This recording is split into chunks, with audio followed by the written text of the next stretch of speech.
السلام علیکم بھجن، کیا سین ہے؟ چکر یہ بھائی کہ خبریں تو پاکستان میں کبھی سیدھی آئی ہیں جو اب الٹی آ جائے تو ہمیں حیرانی ہو، لیکن بہرحال بہت ہی خطرناک، بہت ہی افسوسناک ابھی خبر یہ تھی کہ پورے ملک میں پاور بریک ڈاؤن تھا، اور سرکاری موقف یہ تھا بھائی کہ ایک لائن چلتی ہوئی آ رہی تھی شمالی پاکستان سے جنوبی پاکستان میں، اچانک سے اس کا پیر لڑکھڑایا اور اس نے کلاٹیاں کھائیں، دو چار خلا بازیاں کھائیں، اور اس کے بعد سے وہ زمین پہ لیٹ رہی، اور جس کی باعث پاکستان میں بجلی کا بحران پیدا ہو گیا۔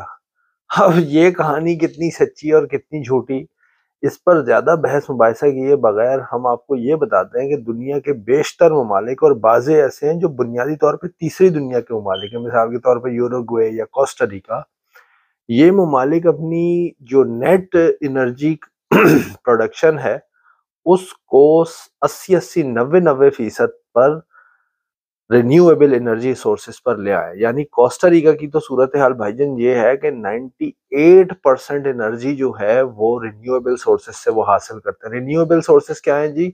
کہ جیسے کہ ونڈ سے انرجی بنا لی، تھرمل سے بنا لی، سولر سے بنا لی، جیو انرجی بنا لی، اوشن کو یوز کر کے آپ نے انرجی پروڈیوس کر لی۔ اور اصل بھائی جان سین یہ ہے کہ یہ ڈائنامو ہے، اور اس کو آپ گھمائیں گے تو بجلی پیدا ہوگی۔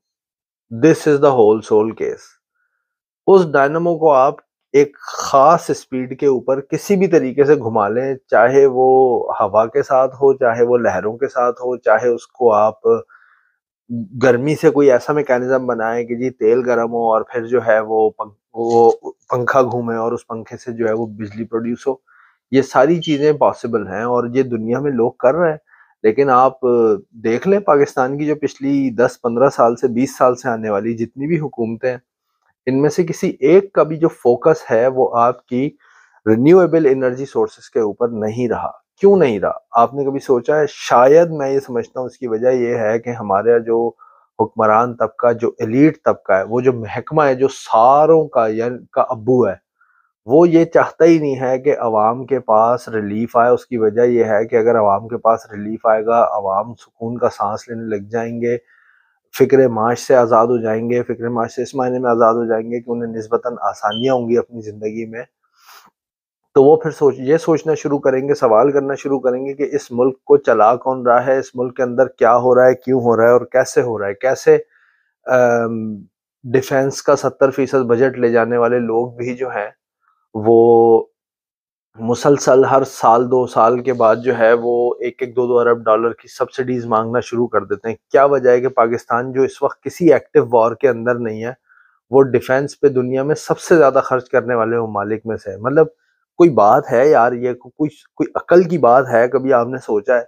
کہ جو ٹاپ کے ڈیفنس پہ سپینڈنگ کرنے والے ممالک ہیں، جس میں ایک سعودیہ ہے، برازیل ہے، فرانس ہے، امریکہ ہے، ان کے ساتھ پاکستان کا شمار ہوتا ہے؟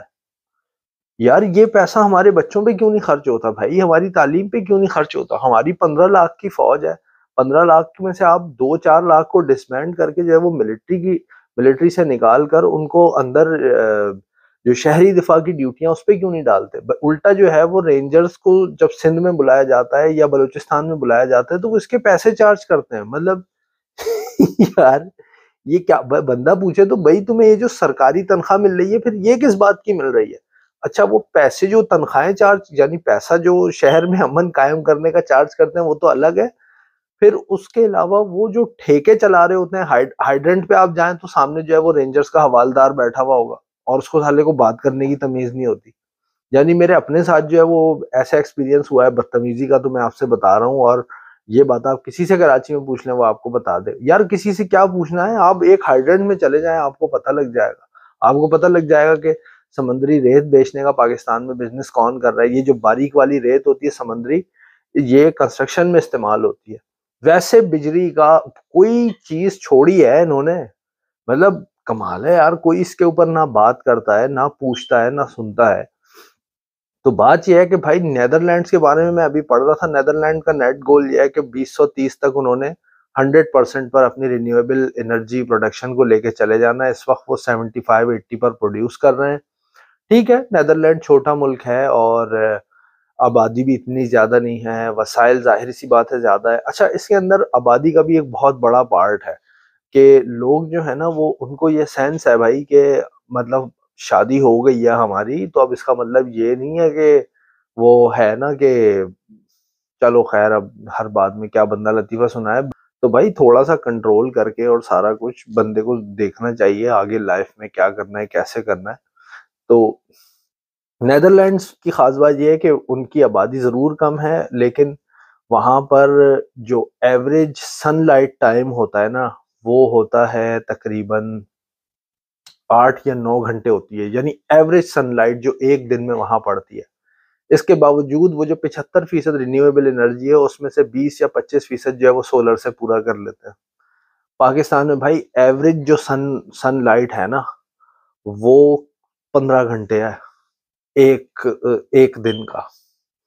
آپ پاکستان میں سولر پینل ہی دائیں بائیں لگا دیں تو پاکستان کی انرجی پروڈکشن کہاں سے کہاں چلی جائے گی. دوسری بات یہ ہے کہ پاکستان میں ایک تو جو سورج کی شعاع ہے وہ بھی زیادہ اسٹرانگ ہوتی ہے. اب وہ اس کی کوئی سائنٹیفک ایکسپلینیشن ہے کوئی ایسی وہ تو مجھے نہیں آتی یار, لیکن شعائیں اسٹرانگ ہو یا نہیں ہو لیکن آپ اس کے اوپر کام تو کریں, کچھ کریں تو صحیح. ٹھیک ہے بھائی آپ وہاں سے ٹیکس جنریٹ کر لیں آپ سولر انرجی بنا کے. اس کے علاوہ پاکستان بھائی ہم ایک ایگریرین سوسائٹی ہیں, نہ ہم نے انڈسٹریلائزیشن صحیح سے ہونے دیا ہے, نہ ہم نے اپنے ایگریکلچر کو صحیح سے پروموٹ کیا ہے. یا تو ہم ایگریکلچر کو پروموٹ کر لیں, الٹا ایگریکلچرل زمین کے اوپر ہم دھڑا دھڑ جو ہے وہ ہاؤسنگ سوسائٹیوں پہ ہاؤسنگ سوسائٹیاں بنائے جا رہے ہیں. مطلب یہ کوئی تک ہے, کوئی اس پہ سوچنے والا ہے, کوئی بات کرنے والا ہے؟ یو کے اندر جو آپ کی ایکسپائرڈ فروٹ اینڈ ویجیٹیبلز ہوتی ہیں وہ اس تک سے گیس بنا رہے ہیں اس وقت, اور کمرشلی وائبل پروجیکٹ ہے, کمرشلی گیس پروڈیوس ہوتی ہے, بایو فیول, بایو ایتھنول اور پتہ نہیں کس کس نام سے وہ اس کو بیچتے ہیں اور وہ استعمال ہوتی ہے گھروں کے اندر. لیکن ہمارے یہاں کوئی اس میں سینس ہی نہیں ہے. پاکستان میں تو بھائی دن میں جو سبزی آتی ہے اس میں سے تقریباً 30% جو ہے وہ سڑ جاتی ہوگی.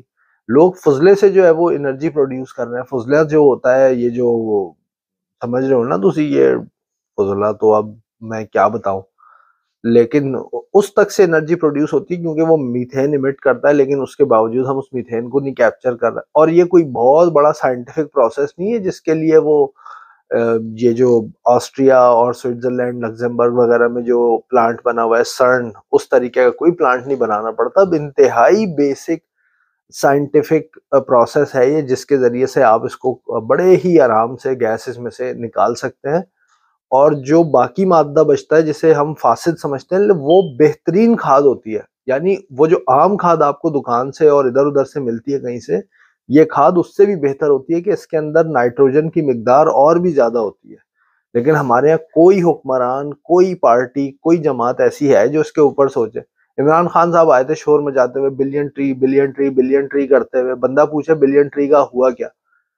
بلین ٹری آپ نے لگا دیے بھائی, بلین ٹری تو بہت بڑا آپ نے کمال کر دیا, لیکن آپ اس کو آگے بھی تو بڑھاؤ. پہلے تو آپ نے بلین ٹری لگائیں, چلو اگر آپ کا دعویٰ بھی مان لیں تو آپ یہ تو بتاؤ بھائی بلین ٹری سے آگے نکلے گا کیا؟ بس ایسے درخت لگا کے اس کو ایسے دیکھیں کہ واہ بھائی واہ 1 بلین ٹری. بھائی بلین ٹری آپ نے لگایا, اس کے اندر آپ کو شہد کی مکھیوں کے چھتے لگانے چاہیے تھے, آپ کی شہد کی پوری انڈسٹری جو ہے وہ بوسٹ کر جاتی. اس کے ساتھ آپ کو جانوروں کو اس کے اندر چھوڑنا چاہیے تھا جہاں پہ درخت تیار ہو گئے تھے, تاکہ آپ کی جو وائلڈ لائف ہے, جو وائلڈ اینیملز کی سینکچوریز ہیں جیسے کہ ڈیئرز ہیں یا کوئی اور ہیں, مثلا ہرنوں کی اتنی اقسام ہوتی ہیں, مارخور کی اتنی اقسام ہوتی ہیں بھائی, نیل گائے کی اتنی اقسام ہوتی ہیں کہ ان کی وہاں پہ سینکچوریز بنے, وہ وہاں پہ خود بخود مطلب ایک نیچرل ہے, ایک ایکولوجی وہاں پہ پروڈیوس ہونا, ڈیولپ ہو.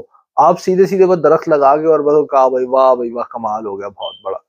بے یار مطلب کوئی بات ہے یہ کرنے والی, بندہ سوچتا ہی ہے کم از کم بات کرنے سے پہلے. تو بات یہ ہے بھائی کہ اپنے حکمرانی کے لیے جن لوگوں کو آپ چنتے ہیں ان لوگوں سے یہ سوال کیا کریں. آپ پوچھیں اپنے ایم این اے سے, ایم پی اے سے, ابھی اس سال کے 10 مہینے بعد ہے نا انتخابات, تو پوچھیں اپنے ایم این اے سے, ایم پی اے سے کہ بھائی بتاؤ جی ہمیں یہ کہ تم نے کیا کیا اس ملک کے لیے. نہ تم ہمیں روزگار دے سکے ہو, تم سالے صبح سے شام تک جو ہے وہ اگر عمران خان کی پارٹی کے ہو تو نواز اور زرداری کو گالی دیتے رہتے, اور اگر نواز اور زرداری کی پارٹی کے ہو تو عمران خان کو گالی دیتے رہے. اور تم نے کیا کیا ہے اس کا ہمیں جواب دو نا.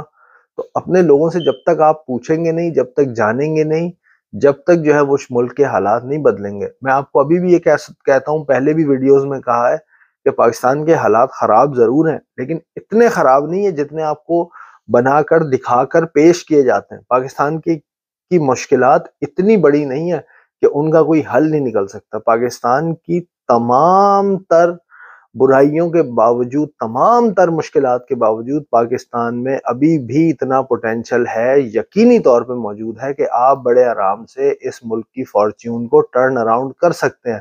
لیکن وہ ٹرن اراؤنڈ کیسے ہوگا؟ وہ ٹرن اراؤنڈ ایسے ہی ہوگا کہ آپ اہل، دیانتدار اور ذمہ دار لوگوں کو اپنے دفاتر میں بھیجیں جو قوم کا درد دل رکھتے ہو. یار آپ پرفارمنس تو دیکھتے نہیں ہیں، آپ جا کے بس اندھوں کی طرح ٹھپے لگا کے جو ہے وہ آ جاتے ہیں کہ جی کیوں جی، کہ میں بٹ ہوں تو میں نے بٹ برادری کو ووٹ دینا ہے، میں جٹ ہوں تو میں نے جٹ برادری کو ووٹ دینا ہے، میں چودھری ہوں، میاں ہوں، میں فلاں ہوں، میں راجا ہوں، میں رانا ہوں، میں نے اس برادری کی بنیاد پہ ووٹ دینا ہے. عمران خان نے جو ٹرینڈ چینج کیا ہے، آپ ابھی عمران خان کے پیچھے بھی آنکھیں بند کر کے ہی لوگ چلتے ہیں. اس سے پوچھتا کوئی بھی نہیں ہے کہ بھائی تم 3.5 سال حکومت میں تھے، ہمیں کوئی ایسا ڈراسٹک میجر تو بتاؤ جس سے لوگوں کی لائف اسٹینڈرڈ، لائف اسٹائل جو ہے وہ ایلیویٹ ہوئی ہو، کوئی اپ اسکل ہوئے ہو لوگ. کوئی آپ نے انڈسٹری ایسی لگائی ہو؟ کچھ بھی نہیں کیا. بکواس کرتے ہیں کہ جی ملک کے اندر بڑے بڑے کارخانے چلنے شروع ہو گئے تھے، یہ ہو گیا تھا، وہ ہو گیا تھا. یہ سفید جھوٹ ہے. اس لیے میں آپ سے پھر دوبارہ بلکہ تیسری بار اب تو گزارش کروں گا کہ ایسے لوگوں کو بھیجیں اپنے پارلیمان کے اندر جو درد دل رکھتے ہوں، اور صرف درد دل نہ رکھتے ہوں بلکہ وہ دیانتدار بھی ہوں، وہ شریف بھی ہوں، ایماندار بھی ہوں، اور وہ کام کرنے کا ہنر جانتے ہوں. آپ نے انہیں مشکل حالات میں کام کرتے ہوئے دیکھا ہو کہ بھائی وہ کس طریقے سے کھڑے ہو کے اگر زلزلہ آ جائے تو زلزلے میں آپ کی پشت پناہ ہوتے ہیں، اگر سیلاب آ جائے تو سیلاب کے اندر وہ آپ کے پشت پناہ ہوتے ہیں، اگر کوئی اور قدرتی آفت آ جائے، کوئی کورونا آ جائے، کوئی اور ڈینگی پھیل جائے، کوئی مسئلہ ہو جائے تو وہ اس کے اندر بھی کھڑے ہوئے ہوتے ہیں. آپ جماعت اسلامی کے جو کاؤنسلرز ہیں ان کو دیکھ لیں، ابھی انہوں نے حلف نہیں اٹھایا ہے لیکن گٹروں کی صفائیاں انہوں نے شروع کروا دی ہیں. حلف نہیں اٹھایا انہوں نے لیکن جو زمینیں تھیں جن پہ قبضے ہوئے ہوئے تھے انہیں واج گزار کرانا شروع کر دیا ہے. صفائی ستھرائی جو ہے وہ شروع ہو گئی ہے، عوام کے درمیان وہ لوگ نظر آنے شروع ہو گئے. ایسے لوگوں کو جب تک آپ چن کر اپنے پارلیمان میں نہیں لے کر آئیں گے، جب تک ایسے لوگوں کو آپ اپنا حق حکمرانی نہیں دیں گے، اپنا حق کے انتخاب صحیح طریقے سے استعمال کر کے ان لوگوں کو آگے نہیں لائیں گے، جب تک ہم کیا، ہماری ذات کیا، ساری قوم ہی جو ہے وہ ایڑیاں رگڑتی رہے گی، روتی رہے گی. کچھ جیو بھٹو کے نعرے لگائیں گے، کچھ میاں دے نعرے وجن گے، کچھ کہن گے کہ جی عمران خان دے جلسے اج میرا نچن نو دل کردا. بہت تکلیف کے ساتھ بھائی صاحب یہ ویڈیو بنائی ہے لیکن لگتا نہیں ہے کہ آپ پہ کوئی اثر ہوگا. تو بس اس درخواست کے ساتھ کہ بھائی ویڈیو پسند آئی ہو تو بھی لائک کر دیے گا، اور ناپسند آئی ہو تو ہماری محنت دیکھ کر لائک کر دیجیے گا، ہمارا خلوص دیکھ کے لائک کر دیجیے گا. ملک کے حالات تبدیل ہو سکتے ہیں اچھے کے لیے، لیکن اس کی صرف ایک ہی صورت ہے کہ آپ چاہتے ہوں کہ ملک کے حالات تبدیل ہوں. جب تک آپ نہیں چاہیں گے ملک کے حالات تبدیل ہوں، جب تک کچھ نہیں ہونے والا. اگلی ویڈیو تک کے لیے اللہ نگہبان.